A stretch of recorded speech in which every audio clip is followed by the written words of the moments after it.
제3탄 비폭력 대화로 꽁냥꽁냥. 여섯 번째 이야기. It's not about me. 그것은 나에 관한 게 아니야. 안녕하세요, 여러분. 반갑습니다. 오랜만에 만났죠? 그동안 왜 안 왔냐고 물으신다면 내 에너지가 부족했다고 대답하겠습니다. 코로나 이후로 피로가 이렇게 자주 오기도 하고 목소리가 아직도 맑지가 않네요. 그러나 여러분들 너무 보고 싶고 또 이야기 나누고 싶어서 왔습니다. 네, 오늘 이야기는 "그것은 나에 관한 것이 아니야." 이런 이야기예요. 뭘까요? 비폭력 대화를 하시면서 이런 질문을 받아요. 억울해요. 그 사람이 잘못하고 있는데 내가 왜 이런 노력을 해야 되죠? 엄마가 나에게 상처를 주고 있는데 나는 왜 이것을 배워서 우리 엄마한테 잘해 줘야 되죠? 이렇게 우는 대학생 친구도 만난 적이 있습니다. 간혹 그럴 때가 있으시죠? 예, 모르는 사람들과 '이걸 나누면 뭐 하나.' 이런 생각이 들 때도 있으실 거예요. 그러나 비폭력 대화는 자기 돌봄을 하고 자신을 보호하기 아주 좋은 도구라고 저는 생각을 해요. 그래서 여러분들께서 지금 우리가 비폭력 대화를 하면서 '나를 어떻게 보호할 것인가?' 또는 나한테 그렇게 비수 같은 막 여러 가지 상처가 되는 말들을 나는 그동안 다른 사람에 의해서 많이 내 가슴속에 그것을 저장하고 있는데 '그걸 어떻게 내가 좀 벗어날 수 있을까?' 이런 질문을 하신다면 저는 늘 이렇게 말씀드려요. 이 문장을 기억하시라고. "It's not about me." 나에 대한 게 아니야. 그러면 이것은 무엇일까요? 우리 같이 나눠 보도록 하겠습니다. 여러분은 누군가에게 비난을 들어보신 적이 있나요? "저 손끝이 내게로 향할 때 나는 무슨 생각을 하게 되던가요?"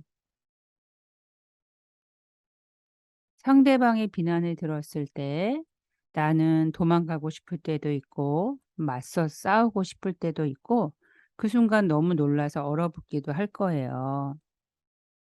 그래서 우리는 상대의 어떤 비극적인 표현에 너무 화가 나서 나도 같은 방법으로 비난을 쏟아붓기도 하죠. 부부싸움이나 뭐 친한 친구와의 싸움, 갈등, 또 조직과 조직, 개인 이런 갈등에서 많이 그렇게 되죠. 우리는 제가 기린과 자칼 설명드렸잖아요. 자칼이 숨어 있어요. 그리고 그 자칼은 나의 고통이나 결핍에 대해서 아주 최고로 드라마틱하게 비극적인 표현을 하는 재주가 있어요. 나한테도 그게 숨어 있죠. 그래서 나도 함께 할 때도 있고 또는 그렇게 하지 못할 때 단절하는 경우도 있어요. 서로를 고통스럽게 하는 것이 서로를 소외시키는 것을 아는데도 모른 척. 그리고 이렇게 모른 척 대면대면 단절하는 것들이 얼마나 지독한 폭력인지도 의식하지 못하면서 우리는 지내기도 하죠. 우리는 잘 알고 있어요. 상대를 외롭게 하는 게 얼마나 큰 벌인지. 그리고 우리는 잘 알고 있어요. 얼마나 소통하고 연결하고 싶어 하는지. 그래서 나한테 중요한 사람을 사랑하지 못할 때 굉장히 괴롭고 그리고 내가 사랑했던 사람과 단절을 할 때 내가 정성을 들였던 관계가 무너질 때 너무나 괴롭죠. 고통스럽죠. 누군가가 나를 비난했을 때 그 이후에 우리가 대처하는 것들을 보면 이렇게 나 자신을 소외시키기도 하고 다른 사람들을 소외시키면서 고통을 주고 있어요. 또 우리는 그 순간순간에 기싸움을 하면서 에너지를 다 써 버리죠. 우리가 비폭력 대화를 배우는 것처럼 그 안에서 '나의 욕구와 상대의 욕구를 어떻게 충족시킬까?' 이 생각을 하면서 창의적인 대안을 찾으면서 행복한 대화를 나누면 참 이상적인데 그렇지 못하는 거예요. 에너지를 거기다 써야 되는데 기싸움을 하면서 내가 질 건지 이길 건지 이 타이밍에 이 줄을 놓을 건지 아니면 더 잡아당길 건지 이런 생각들 속에서 에너지를 다 소진하고 그리고 정작 대화를 하기 위해서는 나의 그 긍정적인 에너지를 잘 쓰지 못하는 경우가 많죠. 특히 어릴 때 들었던 비난은 평생을 따라다니면서 삶을 고통스럽게 하기도 해요.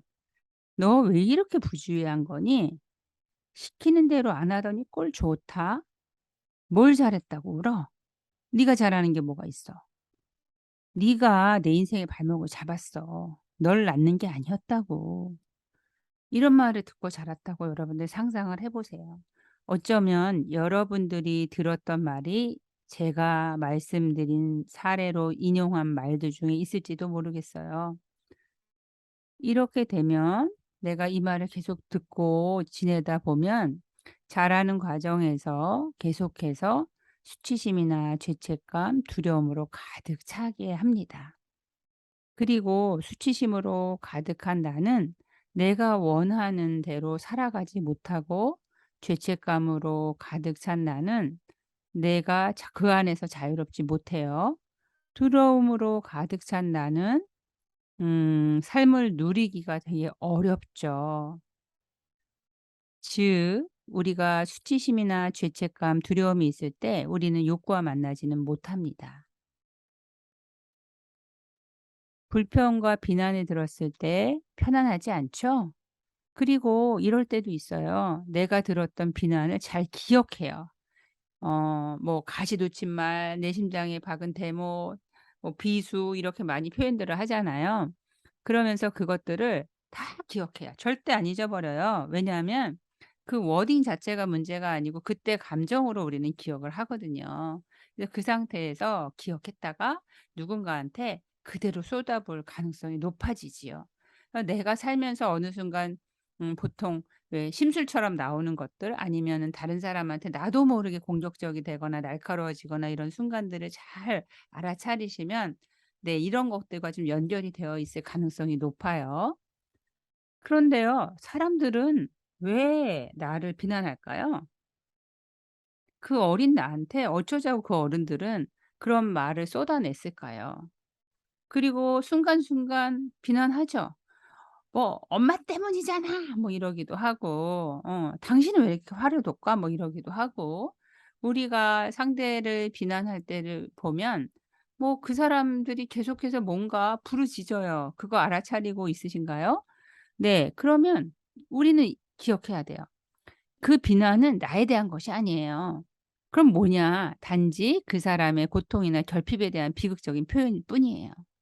그래서 예를 들어서 내가 어릴 때 들었던 말도 그때 떠올려 보면 "너를 낳는 게 아니었어." 이런 말을 했을 때 내가 태어난 게 문제고 나는 환영받지 못할 존재고 이것이 아니고 그때 내 어머니는 괴로운 순간 고통의 시간들을 보내고 있었던 거죠. 그 어머니가 아버지와 너무너무 행복하고 서로 사랑을 주고받고 그래서 삶이 안정되고 편안하다면 나한테 그런 말을 했을 리가 없어요. 내가 축복인 거죠. 그런데 내 존재 자체가 축복이고 뭐 불행의 씨앗이고 이런 것이 아니고 그 당시에 어머니가 고통스러운 시간들을 보내면서 어떤 결핍의 삶을 살아가고 있었던 그런 시간들일 가능성이 높죠. 그리고 그것에 대해서 가장 안전한 자녀한테 아주 비극적인 표현을 했을 뿐이에요. 물론 그렇게 말하는 것은 누군가의 삶에 굉장히 영향을 끼쳐요. 들은 거는 우리가 이렇게 이해하고 그들의 고통과 좀 연결하고 그다음에 지금부터 우리가 어른으로서는 누군가한테 그렇게 비극적인 표현을 하는 습관에서부터 벗어나는 게 중요합니다. 여러분들이 누군가한테 많은 비난을 듣고 내 그 비난 속에서 '나는 자존감이 무너지고 현재 살아가는 데 생동감이 없다.' 이러실 때도 풀죽어 있지 말라고 저는 말씀드리고 싶어요. 여러분에 대한 게 아니에요. 그래서 여러분들은 일어나서 외치셔야 돼요. "It's not about me." 그건 나에 대한 것이 아니야. 안타깝지만 그 시기에 나한테 비난을 쏟았던 그 사람이 괴로웠을 뿐이고 그 앞에 내가 있었을 뿐이야. 이것을 기억하시면서 벗어나세요. 그 비난으로부터. 우리는 모두 다 귀한 존재니까요. 오늘은 예로부터 들었던 비난으로부터 벗어나는 방법의 하나로 그것은 나의 것이 아니야 라고 알아차리는 방법에 대해서 나눠봤습니다. 여러분들 요즘 날씨가 너무 좋죠? 예, 건강한 가을 보내시고요. 오늘도 귀한 시간 함께 해주신 여러분들께 감사를 전하며 저는 물러갑니다. YGMBC 이윤정이었습니다. 고맙습니다.